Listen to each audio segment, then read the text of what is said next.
This is KUGAN CASSIUS for IFL in association with MTK Global. We're at UFC here in Liverpool. Darren Till versus Stephen Thompson. Familiar face? Yo, it's going down. You alright? Yeah, happy to be here. Made up my first ever UFC event. I love it. I've been watching this for feels like decades, so I'm happy I'm here to watch it, and I'm a fan. This is my first UFC event, but for someone like you who's a UFC fan, yeah, it's strange that you've never been. I've just never been able to get the chance to come. I've always been fighting.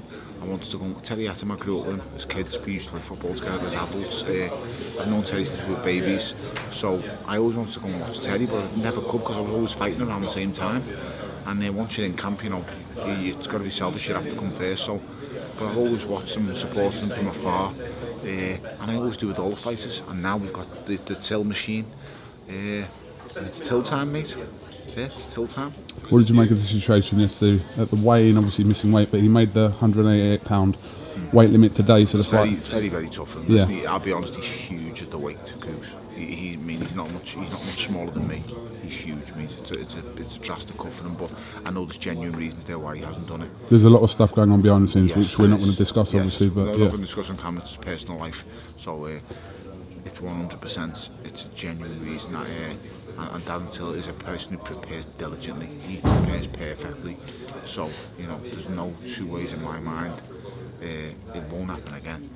He's a brilliant athlete. I watched him train for an hour and a half the other day, and he's just phenomenal, mate. He trains so hard. His work ethic is unbelievable. So it's just it's nice to see. I'm just happy he's got his opportunity. It's in Liverpool. The pressure's on. I've been here, I've been where he is, I know how he's feeling, the pressure's on, but I think he's a guy who will thrive on the pressure. I think he's a guy who will deliver, but you know, he really is up against it tonight in Wonderboy. Wonderboy's legs are dangerous, mate. They're very, very dangerous. His hands are good too, you know, make no mistake. He's the underdog coming into this fight, but like I've said before and I'll say again, it's till time, and when Dan's left arm lands, mate, it's curtains, I know it. You're predicting an early KO? I think first round, the 4th minute of the first round, big left hand lands and he goes. I just don't know why I'm thinking that, but I just think Darren Till by KO. Where does this put Darren Till if he beats Wonderboy tonight? Where does it kind of put him? There's only one man left in my opinion, it's Woodley. I mean, Darren doesn't think that. Darren wants to beat every welterweight on the planet. He literally wants to manhandle every single one of them. He's nuts. But I think it just gets him straight to Woodley, and that's a fight of great magnitude, mate. Straight away, so that's a big fight. Woodley is an animal, a very fast, very powerful, strong wrestler with explosive hands. You know, very good on the ground. He's just very, very physically strong. Small, very small compared to Till, but ultimately very small, very strong, and very, very explosive. So big massive differences between Wonderboy and Woodley. The Woodley and Wonderboy for 2 fights were dire, they were poor, it wasn't good to watch. I think Till and Woodley would be fantastic. I think Till is the only man Woodley wouldn't stand with. I just don't think he'd do it. I think he'd just look to take him down. And I couldn't, no one could say that about Woodley, because Woodley would stand with anyone, but I don't think he'd stand with Till. I think he would try to take Till down and you know, make a mess of it on the floor.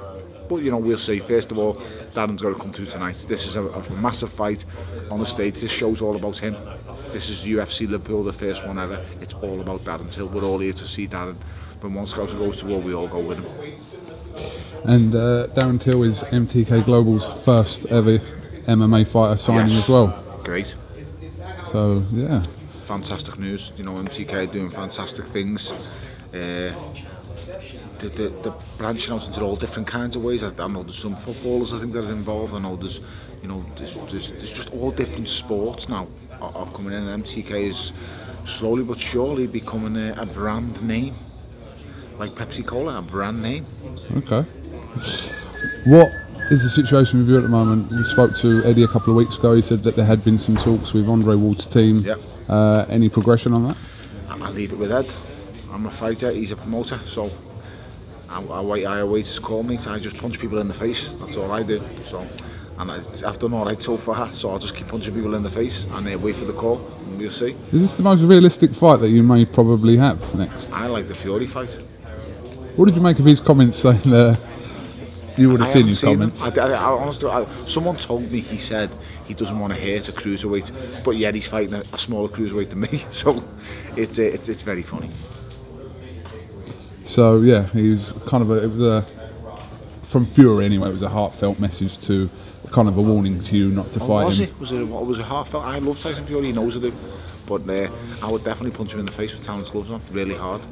And I punch him much harder than Steve Cunningham did. We both know I hit much harder than Steve Cunningham. We all know that. You've just seen what I've just done to that last fella. No one's ever done that to him. And I did. But what everyone's going to say, oh, he's an old man, he's this and he's that. I just beat him up and knocked him out. Just beat him up. Who's done that too? Who's ever just put him on the floor like I did? I just sat him down, one right hand, bang, right down the pipe. Right? Nothing to do with, you know, your resistance hasn't gone overnight. I just dealt with him, KUGAN. No one's done that to him. Who's knocked out David Haye like that, ever? Not even Carl Thompson when he had his first loss done that to him. I just sat him down, seat of his pants, then put him flat on his face with a left hook. No one's done that. Vladimir Klitschko didn't even do that to him. I did. So you know what's next? I don't know. Bring them on. Bring them all on. You said CASSIUS? I like that. I like that. Yeah, I do like that. Does it generate enough? I don't know for legacy and all them belts though. I like the sound of that. Eddie doesn't. He just thinks it's Eddie's like he's got my best interests at heart, and he's like, Tone, if you're going to do it, it's got to be for these reasons. Whereas, you know, he says to me, I say I like belts, and he says to me, Tone, you've had the greatest belt in boxing. And I say, okay, yeah, so you're kind of right. I can't disagree with that. I've won the best belt in boxing. So what really is to do, get them all. And if all of them are under one banner with one man, then that makes sense, yeah. Okay. So at the moment, the fight that ticks it for you is the Fury fight. I like that fight. It's a big fight. Ahead of everyone write me off. I'm going to get beat up. I'm going to get this, and then I'd beat him. And you know what they'd say? Oh, it's because he's being inactive. That's what they'd say. I'm telling you, I'm giving you the excuse. Whatever they'd say. Just like I knocked out David. I told everyone. I told you as well. I'm going to knock him out faster than last time. It's going to be a lot more conclusive. I done what I said I'd do. What did I also say that everyone would say? Oh, well, Haye's an old man. Haye was injured. No, he weren't. He walked out the arena perfectly fine. I watched him. So did Dave Cole. I watched him walk out the arena perfectly fine. Just came up against a fight with a better game plan than his on the night. Do you expect him to retire? He said he's got some news coming soon. I hope so. But I don't. By the look of it, I hope he does. Because, you know, boxing is a very unforgiving business. Listen, I don't think by any means he's done, because he'll always have that punch, KUGAN. He could render anyone. He could have rendered me unconscious, no problem at all. If I give him that right hand, he would have done it. So, you know, styles make fights. If he gets the right style, he'll render someone unconscious. It's just what he'll do. If he gets someone who walks in at him and gives him the options and is slow-footed, he will knock them clean out, making no mistake. But, you know, I'd rather not see him in the ring, if I'm being totally honest. But, you know, it is what it is. It's down to him. I only wish him well. I have no malice towards him. It's past. He's out of my life now. So I just don't wish him no pain or no sadness. Just thank you. See you after. Will you fight definitely this year? I know we're only in May, but will you definitely fight this year? I think so. You think so? Yeah. Well, I still look in shape, don't I? So you look well, yeah. Why does Eddie Hearn say he still feels like you're undecided whether you even fight at all? Because I am. I just don't know what. I wake up some days and I go, that's it. And then I see people writing me off and go, lad, you haven't got a chance. And I go, I'll show you.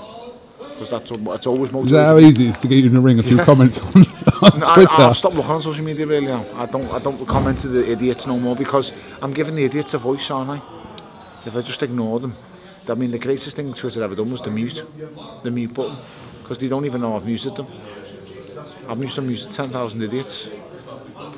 I just mute you, and I never see what you say ever. So it's happy days. So yeah, I don't see what you say. So keep putting nonsense to me. Keep writing it. I don't see it. But when will you have to know whether business? Well, it could be your wife. It's not my wife. wife to be. Not married to Anthony Fowler. When will you need to kind of pin when you're going to be fighting, if you're going to be fighting again, within the next what? Whenever I feel like. You're in no hurry to kind of. What am I rushing for, Cougs? Well, Mate, I've done very well. I'm enjoying investing in properties and learning about the business side of things, and I'm making my kids' future work for them. So I'm happy with where I'm at doing things like that, to be honest. So happy days. Just finally, a word on last night. Were you happy or not? Part of me was sad. Did you feel sorry for the goalkeeper at all? No, I don't feel sorry for him at all. No, it's an absolute professional fool. It's a clown. Just cost the team 100 million. Just cost the team 100 million pound. That man's probably on the best part of 80, 90 grand a week. Can't be, you know, don't come apart in big games like that. But you, one mistake I can have. Would you feel the same way if that was your goalkeeper though? In my opinion, he's possibly even at fault for all 3 goals. Say that again. I think he's at fault for all 3 goals. Even the overhead kick. It's an amazing strike, but look, just watch him. No, just watch him. I know what you're saying, but he can get his hand to that, Cougs. I'm sorry. Do you think that's going past Buffon? I don't. I'm just harsh saying, for the second goal. Harsh to blame him for the second goal. But 2 of them. Yeah, 2 of them. Mate, he's throwing a ball at a man who's running past him. What the hell? What's going on? Mate. Would you be saying the same thing if he was your goalkeeper? Mate, just... Would you be saying the same thing if he was your goalkeeper? I can see where this guy... No, you're getting... I'm just asking. Listen, mate. I'm just asking. He's broke thousands of kids' hearts, mate, who travelled all that way to Kiev. That goalkeeper single-handedly cost Liverpool the Champions League, single-handedly. So, you know, it's headaches, mate. It's long. It's just long, innit? What do you do? He's just... He'll never wear the Liverpool goalkeeper shirt again. No? No, not a chance. He will never play for Liverpool football. I will be amazed if Jürgen Klopp put him out on the pitch ever again. I really would be. It's just, you can't fall apart in big games like that, mate. Everyone's got to stand up and be counted. It's in big games and big moments like that the Lions have to come to the forefront, meet the big boys. So, you know, it is what it is. Alright. Right, Tony, buddy, thank you very much. I need to get out of here because this is for UFC, it's not for boxers. Thank you very much for talking to IFL TV. We'll catch up with you soon. Always a pleasure. Keep tuning in. And NTK, keep doing your thing. Thank you very much.